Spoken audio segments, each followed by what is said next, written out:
ஓம் ஹ்ரீம் பைரவி க்லாம் ஹ்ரீம் ஸ்வாஹா. வணக்கம். நிறைய பேர் அஸ்ட்ராலஜில இருப்பாங்க. ஆனா யார் உண்மையான ஜோதிடர்? யாருன்னா எப்படி கண்டுபிடிக்கிறதுன்னா, ஃபர்ஸ்ட் நீங்க ஒரு டேட் ஆஃப் பர்த் அவருக்கு கொடுத்தா அவர் உங்களோட லக்னம் என்ன அது கண்டுபிடிக்கணும். அது எப்படின்னா, உங்க பாஸ்ட் ஈவெண்ட்ஸ் அவர் சொல்லணும். 2 3 பாஸ்ட் ஈவெண்ட்ஸ்க்கு அந்த லக்னம் மேட்ச் ஆகுதா இல்லையா ஃபர்ஸ்ட் அவர் கண்டுபிடிக்கணும்.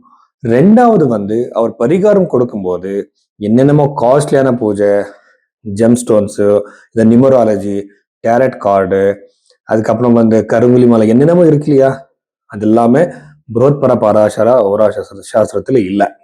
அங்கே ரொம்ப சிம்பிளான ரெமெடி. இப்போ கஷ்டத்துல இருக்கிறவருக்கு எப்படி நீங்க ரெமெடி சொல்றீங்க? காஸ்ட்லியான பூஜை எல்லாமே இல்லை, ஜபம், தானம் இந்த மாதிரி தான் இருக்கு. அந்த ரெமெடி சொல்லணும். ஸோ உங்க பாய் சொல்றவரு உங்க ஃபியூச்சர் கூட அவர் சொல்லுவாங்க. இதான் சிம்பிளான லாஜிக். ஸோ நான் எப்படி சொல்றேன்னா, ஒருவேளை உங்ககிட்ட டேட் ஆஃப் பர்த் சரியா இல்லைன்னா கைரேகை நாம பார்க்கணும். கைரேகை எப்படின்னா வெஸ்டர்ன் பாமிஸ்ட்ரி மாதிரி கிடையாது. இங்க நாடி ஜோதிடம் படி நிறைய விஷயங்கள் இருக்கு. இங்க இருக்கிற ரேகைகள் வச்சு நம்ம நிறைய விஷயங்கள் சொல்லலாம். ஹாரோஸ்கோப் அளவுக்கு இல்லை, ரெண்டுமே கம்பேர் பண்றேன் நான். ஜாதகம், கைரேகை, ஹோராரி ஆஸ்ட்ராலஜி, பிரஷ்ன சாஸ்திரம், அதுக்கப்புறம் எல்லாமே சிந்தசைஸ் பண்ணி இந்த விம்சோத்திரி தசை மட்டும் இல்லை, யோகினி தசா, ஜெமினி சர தசா, இந்த நிறைய கண்டிஷனல் தசா எல்லாமே அப்ளை பண்ணி தான் நான் ப்ரெடிக்ஷன்ஸ் கொடுப்பேன். ஸோ இந்த மாதிரி உங்க ஜாதகம் பார்க்கறதுக்காக நீங்க இந்த நம்பருக்கு நீங்க கன்சல்டேஷன் எடுத்துக்கலாம். மகர ராசி 2026 மார்ச் 15th அப்புறம் இந்த மகர ராசியில பிறந்தவருக்கு என்னென்ன பாசிட்டிவ் இருக்கு, நெகட்டிவ் இருக்கு பார்க்கலாம். ஃபர்ஸ்ட் நம்ம நெகட்டிவ் பார்த்துக்கலாம். ஸோ 2வது வீட்டில் இருக்கிற கிரகங்கள் ராகுவோட எஃபெக்ட் என்னன்னா, கண்டிப்பா ஃபைனான்சியல் லாஸ், ஃபைனான்சியல் இஷ்யூஸ், கடன் பிரச்சனை கண்டிப்பா அதிகமாகும். ஜாகிரதையா இருங்க.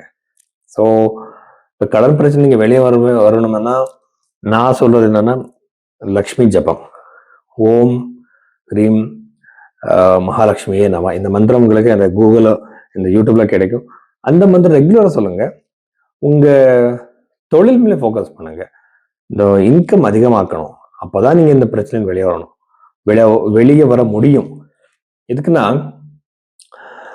இப்போ உங்களுக்கு அந்த நிறைய பேர் மேஜிக்கல் ரெமெடி பத்தி கேட்பாங்க. அந்த மேஜிக்கல் ரெமெடி ஒண்ணுமே கிடையாது, சரிங்களா?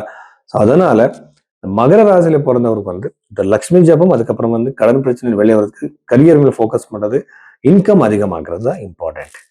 கண்டிப்பா அந்த பிரச்சனை வரும். கண்ணுக்கு சம்பந்தப்பட்ட பிரச்சனை, eyes related issues, stomach related issues, ஜாகிரதையா இருங்க. அதுக்கப்புறம் உங்களோட பேச்சினால அடுத்தவருக்கு நீங்க தெரியாம நீங்க சொன்ன ஒரு வார்த்தை தவறாக நீங்க சொன்ன ஒரு வார்த்தை உங்களை ரொம்ப பாதிக்கிற சான்சஸ், அதனால ரொம்ப கான்சிக்வன்சஸ், அது ஒரு பரிணாமம் ரொம்ப நெகட்டிவா உங்க மேல ஆகிற சான்சஸ் ஒர்க்கிங் என்விரான்மெண்ட்ல, வீட்டுல அதிகமா இருக்கு. நீங்க ஏதோ ஒரு யோசி சொல்லியிருக்கீங்க, அது தப்பா எடுத்துட்டு அவரு உங்க தப்பா இருக்கலாம், உங்க மேல அந்த ஒரு இது வரலாம். ஸோ ஜாகிரதை இருங்க உங்க கம்யூனிகேஷன் மேல. ஸோ வீட்டுல ஏதாவது விஷயத்துக்கு சண்டை வரலாம். இது குடும்பஸ்தானம் கூட ஆயிருக்கிறதுனால ஃபேமிலியில உங்க மேரிட்டல் லைஃப்ல கூட சின்ன சின்ன விஷயங்களுக்கு டிஸ்டர்பன்ஸ் வரல. ஜாகிரதை இருங்க. அது பெருசாக்க கூடாது. அதுதான் நீங்க மனசுல வச்சுக்கணும். 3rd ஹவுஸ்ல இருக்கிற சனி சுக்கிரனால கண்டிப்பா உங்களுக்கு நிறைய டிராவல்ஸ் இருக்கும். நிறைய டிராவல்ஸ் யூஸ்லெஸ்ஸான டிராவல்ஸா இருக்கும். ஆனா ஸ்டூடெண்ட்ஸுக்கு ரொம்ப நல்லது. ஸோ ஸ்டூடெண்ட் யார் யார் வெளிநாட்டு போறீங்களோ, வேற பிளேஸுக்கு போயிட்டு இருக்கீங்களோ, அவர் எல்லாருக்குமே இந்த ராசியில பிறந்தவருக்கு ரொம்ப சக்சஸ் இருக்கும். ஜாப் யார் யார் தேடுறீங்களோ அவர் எல்லாருக்குமே சக்சஸ் இருக்கு. ஆனா வேற பிளேஸ்ல அவருக்கு ஜாப் கிடைக்கிறது, இப்போ இருக்கிற பிளேஸ்லயே யார் யார் ஜாப் தேடுறீங்களோ அவருக்கு விட யார் யார் வெளிநாட்டுல வேற பிளேஸ்ல இருக்கிற பிளேஸ் விட்டுட்டு வேற பிளேஸ்ல புதுசான பிளேஸ் யார் தேடுறீங்களோ அவர் எல்லாருக்குமே கண்டிப்பா சக்சஸ் இருக்கு மகர ராசியில பிறந்தவருக்கு. 6வது வீட்டுல இருக்கிற பிளானட்ஸ், 7வது வீட்டுல இருக்கிற பிளானட்ஸ் நம்ம பார்த்தா கண்டிப்பா திருமண யுகம் இருக்கு. முயற்சி பண்ணுங்க. மேட்ரிமோனியல் வெப்சைட்ஸ் எல்லா விஷயத்திலுமே எல்லா வெப்சைட்லையும் தேடுங்க.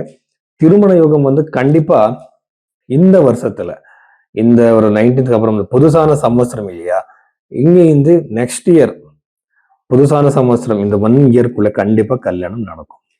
பிகாஸ் குரு பகவான் வந்து 7வது வீட்டுக்கு வர்றோம் மகர ராசியில பிறந்தவருக்கு. இந்த மகர ராசின்றது அவருக்கு வந்து திருமண யோகம் மேக்சிமம் சான்சஸ் இருக்கு இந்த வருஷத்தில். வெறும் செகண்ட் மேரேஜ் யார் ட்ரை பண்றீங்களோ அவருக்கு கூட நல்லது இருக்கு. நிறைய பேருக்கு only for the marital issues இருக்கு இல்லையா, அவருக்கு கூட இது சரியாகலாம். ஸோ நிறைய இந்த மாதிரி பாசிட்டிவ் சேஞ்சஸ் மேரிட்டல் விஷயத்துல இருக்கு. அஷ்டம பாவத்துக்கு கேத்துனால பூர்வீக சொத்துனால ஏதாவது ப்ராப்பர்ட்டி இருக்கலாம், அதுல இருந்து உங்களுக்கு லீகல் டிஸ்பியூட்ஸ் கூட வரலாம், ஜாகிரதை இருங்க. பிஸ்னஸ் பண்றவருக்கு வந்து ரொம்ப நல்லது, ரொம்ப சக்சஸ் இருக்கு. எஸ்பெஷலி வந்து அக்ரிகல்ச்சர்ல இருக்கிறவருக்கு, லேண்ட்ஸ் சம்மந்தப்பட்ட பிஸ்னஸ் பண்றவருக்கு, எஜுகேஷனல் இன்ஸ்டிடியூட் நடத்துறவருக்கு, துணி பிஸ்னஸ் பண்றவருக்கு, ஃபுட் ரிலேட்டட் பிஸ்னஸ் பண்றவருக்கு ரொம்ப ரொம்ப நல்லா இருக்கு. இவ்வளவு விஷயங்கள் வந்து மகர ராசியில பிறந்தவர்